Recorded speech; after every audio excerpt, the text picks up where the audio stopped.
Hey guys, thanks for tuning in to another video on ForgottenWeapons.com. I'm Ian McCollum, and we are out here at the range today, courtesy of Morphe's, with a Reising M50. This is a very early Marine Corps contract Reising. Yesterday we took a look at some of the history of the Reising, how it got its reputation, and whether it really deserves its reputation, which, well, spoiler, it kind of does. But today we're going to do a little bit of shooting with it and see how it actually is. I've previously shot an M55 Reising, which is the version with the really awful wire folding stock.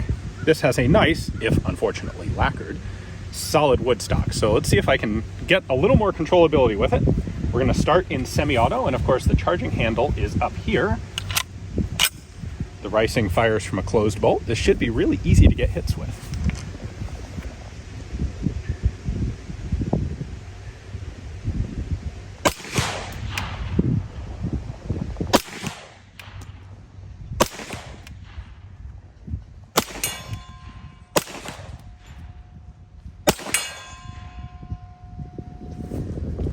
A little bit of a longer trigger than I was expecting, but that seems to work okay. Let's flip it into fun mode.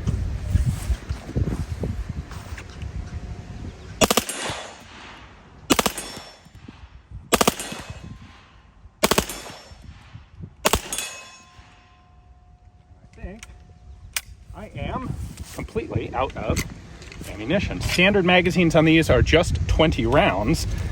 And you'd think, 20 rounds doesn't seem really all that great. I wonder if the Marine Corps came up with an alternative. And they did, actually. The alternative that the Marine Corps came up with was a single stack version of the magazine that holds 12 rounds. And that was done either, I hear varying stories, either literally as to reduce ammunition consumption or to increase magazine reliability by getting rid of the double feed to single feed conversion.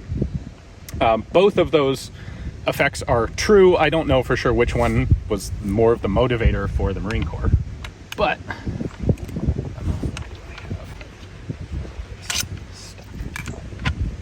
there we go. Oh, I think I loaded actually 13 into that instead of 12, and that's what put a lot of pressure on the bolt and didn't want to cycle the first round. All right.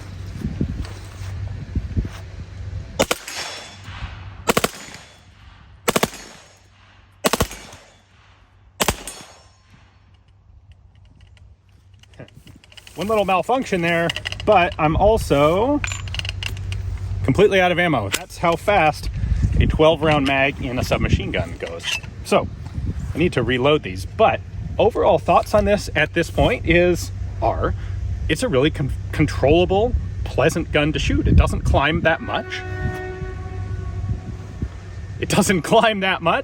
Perhaps the truck disagrees with me. Especially given the weight of the gun, which is way less than a Thompson, which is largely part of the point of the Reising. So let me reload these mags and let's do a little bit more shooting.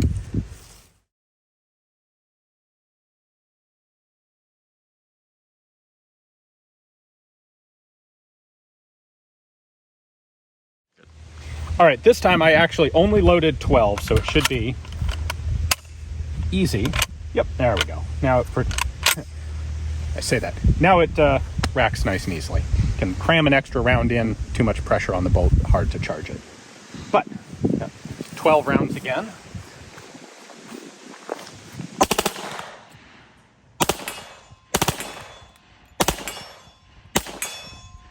Oh man.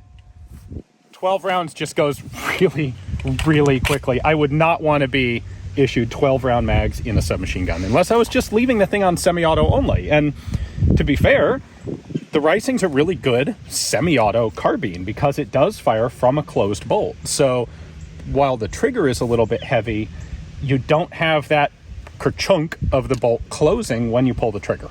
And that's what the Marine Corps found in its original trials against the Thompson, is that the Reising was a much more accurate gun. In fact, if I switch this back to semi, maybe charge it. There we go. Switch it back to semi.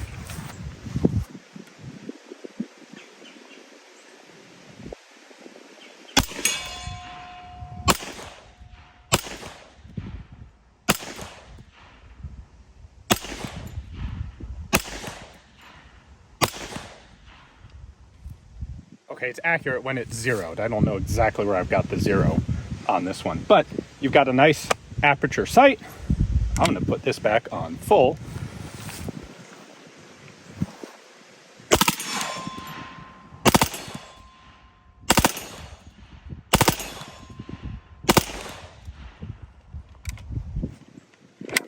Even 20 rounds goes pretty quickly.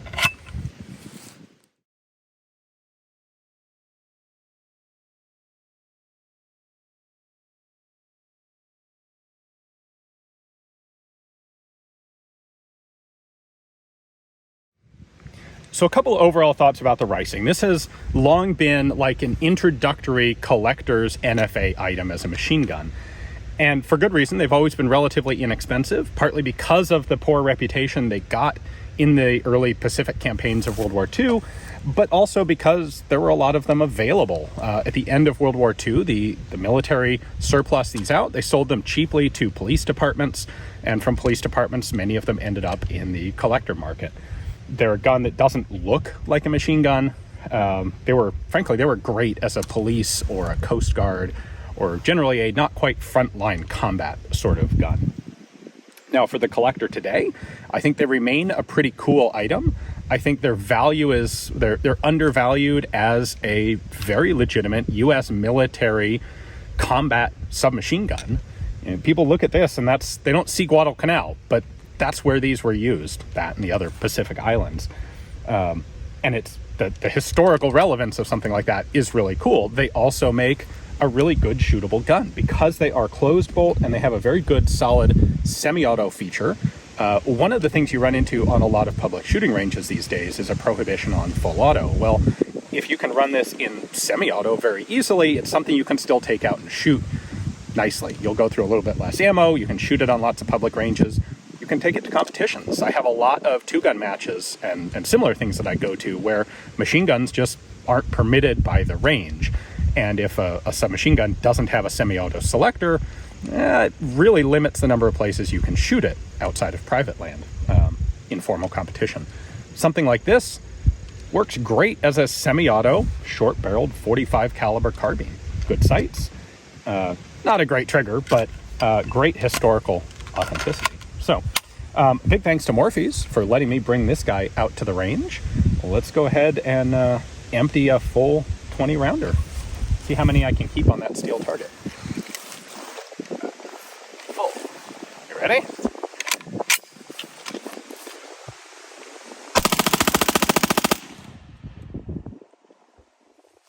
Okay, I think I kept like none on the target. They were all just off to the left of the target, but it's a fun gun. Hopefully you guys enjoyed it. Thanks for watching.